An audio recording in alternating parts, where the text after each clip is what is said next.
Listen to this tweet from a few days ago. Everyone I know believes we have a few years max until the value of labor totally collapses and capital accretes to the owners on a runaway loop. Basically, Karl Marx's worst nightmare or fantasy. This is the permanent underclass thing, and everyone I know subscribes to it. And I'm sharing that because I have a few friends in the tech industry, and I'm starting to get text messages like this. Tom, every meeting we have at the C-level on Fortune 500 companies now starts with AI is allowing us to let go of people. We're removing our workforce, and we have a freeze on all junior people.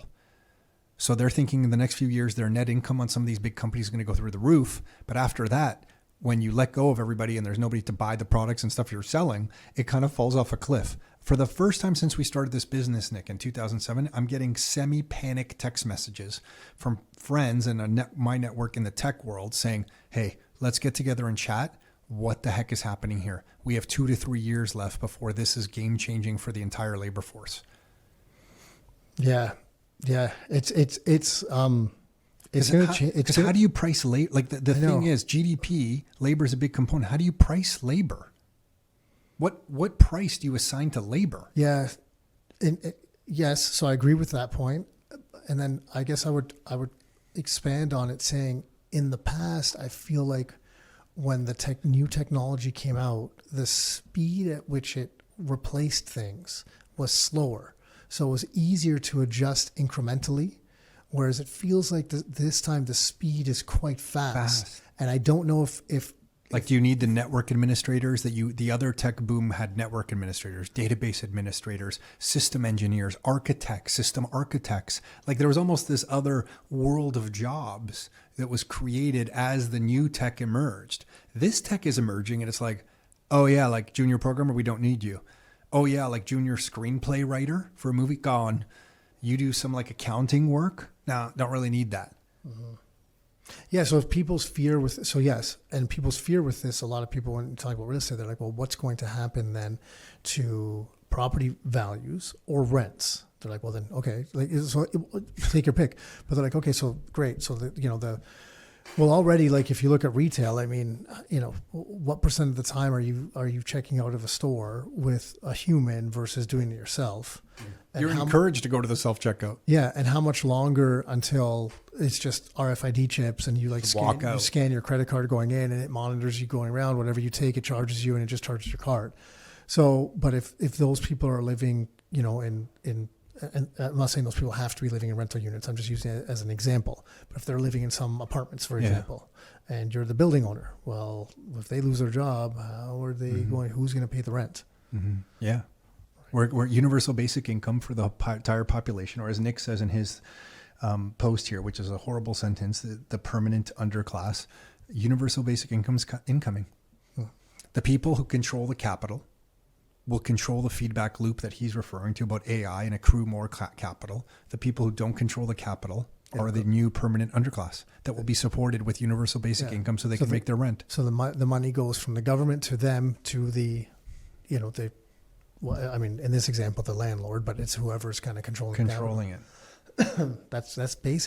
That's right now seems the most feasible outcome. Yeah. It seems predetermined to me. It seems inevitable. Yeah.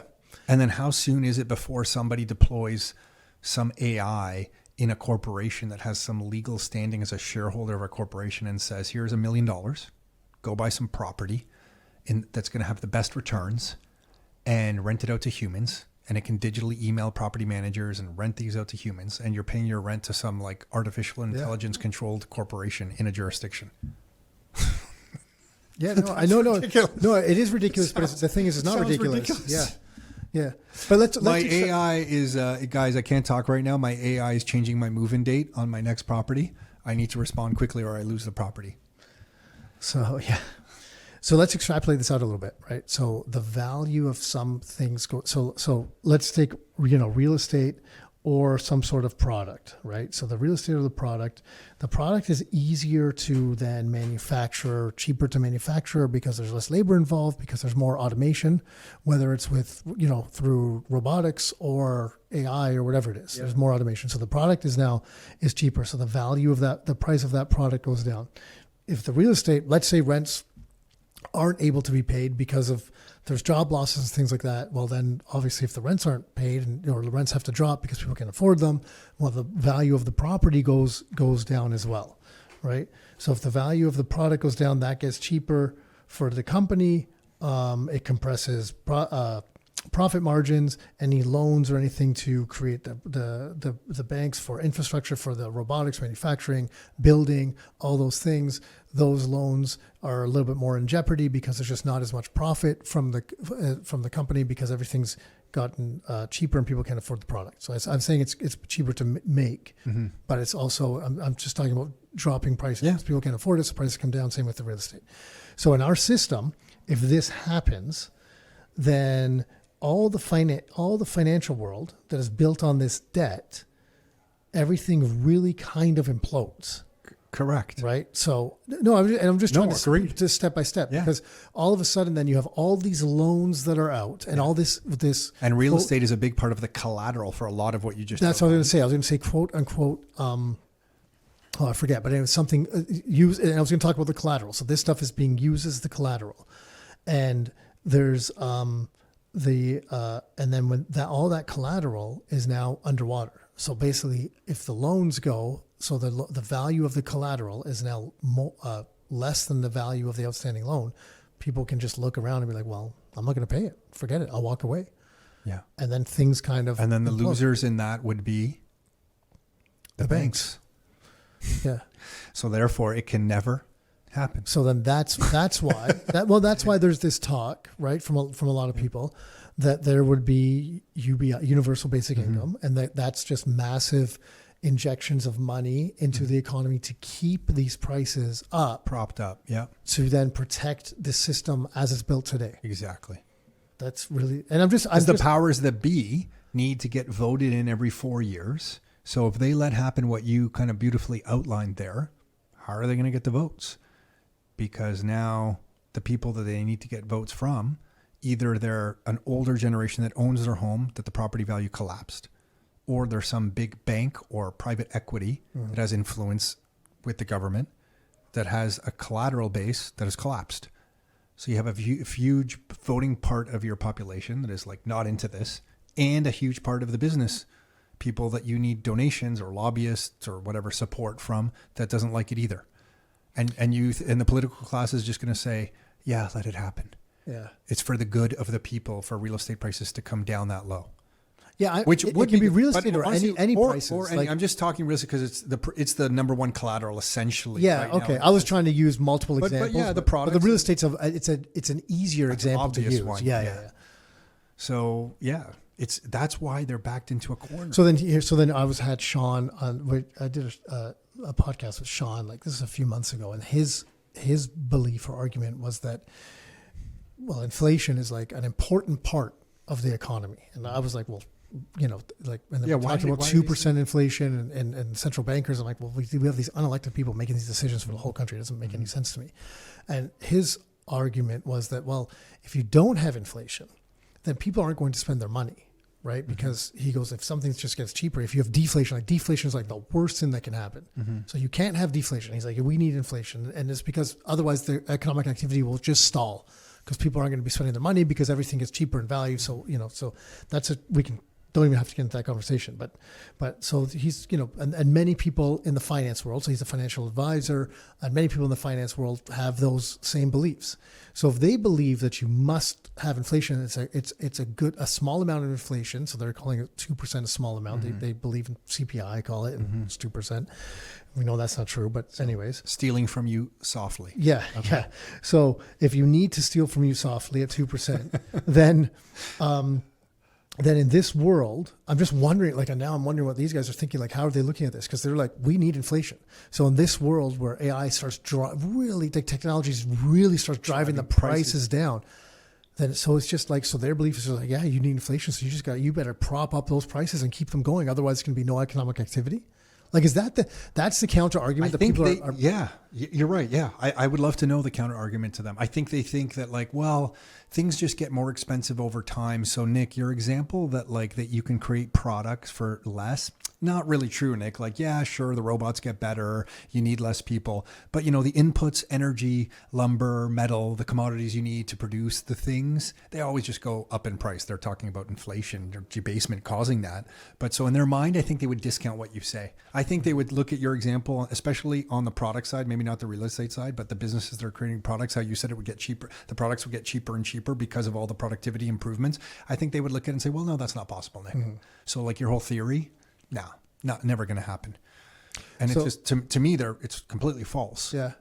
Yeah. Because if you're an entrepreneur and you can't produce something in the market for more value, like this goes to like Jeff Booth's thing. Like if you're an entrepreneur, you look at what's out there and you're like, well, I'm going to produce more value for you. And nobody comes to the market and says, well, the existing price of blue jeans are, $100 a pair.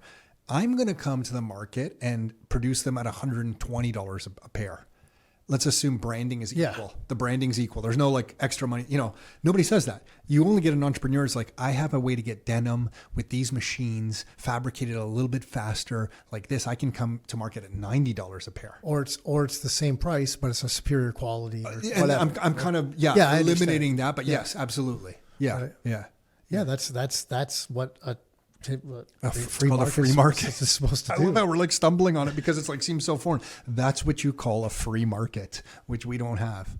So yeah, I think the inflation is just like this big. It's like that. Those guys, Tales from the Crypt or Opportunity Cost, I think is the X handle that put it out with that 2-minute video of on like how inflation started. It's just the best unfortunate scam that like got sold to all of us. And my generation born in the 70s was just born into this. So you just think like to Sean's answer, and I love Sean, great guy. Yeah. But like he thinks inflation is normal. And if you just reverse the comment, it's like, okay, let's separate it. Cause I think you're confounding two different things. Like there is the inflation of the money supply, and then there are price increases due to supply and demand factors. So in an area, if less houses are created and there's more population, more people are being born or put into that area, prices can go up on that thing. Let's remove that. That's normal economics, supply and demand. Call it even price inflation if you want to call it something. I just call it increase in prices because of supply and demand dynamics. That's it. But when you inflate, and when they say inflation is necessary, so they're saying you must inflate the money supply. Why? Why wouldn't I want my dollars to go up in value all the time as more and more products are created around the dollars? Why am I trying to create more dollars at a faster speed than I create more products and services?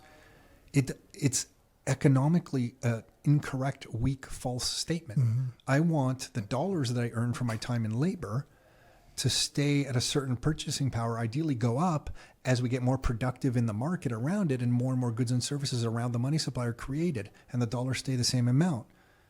Yeah, so but no one talks about purchasing power. Everyone just talks about the number of dollars. Sure. Right? So the number of dollars, I just want them to stay the same. No, I know, but that's what I'm saying. I think where the gap is most people don't think like that. They're just thinking like $1 million. I want $1 million. But they're not looking like what that $1 million can buy you. Yeah, exactly. Okay, I see what you're saying. Yeah. So there's just, whereas I look at it as my $1 million, if I had that much, how much is that as a percentage of the money supply? And when you increase the money supply, the percentage of my $1 million ownership of the money supply goes down. So you're basically stealing from me. Yeah. Well, if everyone in their bank account had a picture beside their balance of their bank, and it's like, okay, here's all the goods that you can buy with your money, with your savings. Yeah, that would be a good one. And then as you held those savings, that picture of the goods that got smaller and smaller and smaller. You eventually can look at what the hell? Yeah, and that's what they're saying we need. So that in that example is that they're saying, well, we need that because Nick will never spend his money. And my argument back is no. When you have a family, you might save when you have young children. They get to a certain size or age, and you're saying, well, I need a bigger house. Well, you're just, even if that price of the house is less tomorrow because the dollars in your pocket are going up in value, there's a certain point where you're like, I need a washing machine. I need a new car. I need a new house. Like, yeah, value. They're not taking into account value. They're just looking at prices, in my opinion. And then on the flip side of that, it makes the entrepreneur produce great, valuable products because if the money is scarce and an entrepreneur comes with some crappy washing machine product, you're not going to separate your good money to buy that crappy washing machine. It's going to force the entrepreneur to produce a very good, a well-manufactured washing machine because you have good money. And you don't want to separate your good money for some product that's garbage. But unconsciously, kind of underneath this undercurrent of belief has happened where it's like, my money is worth no value today in Canadian dollars. So you're producing some crappy product from somewhere else in the world. Well, here's my dollars for that crappy product. I think we can all say that our washing machines are not as good today. Like the mechanics, those old washing machines that lasted 800 years in rental properties because that's gone. I don't think anyone's going to argue with the vast majority of things that have been outsourced to mainly manufactured in China. The quality has dropped. I think very few people are going to not argue. Maybe with that. now in some of their cars that I'm seeing coming out. I'm sure that they're looking pretty good. Well, even some of their other products from 10 and 15 years ago, they're better now. Yeah. But I mean, those other things, I mean, there's multiple people like those types of mechanical things and motors. Some of those things will just last forever.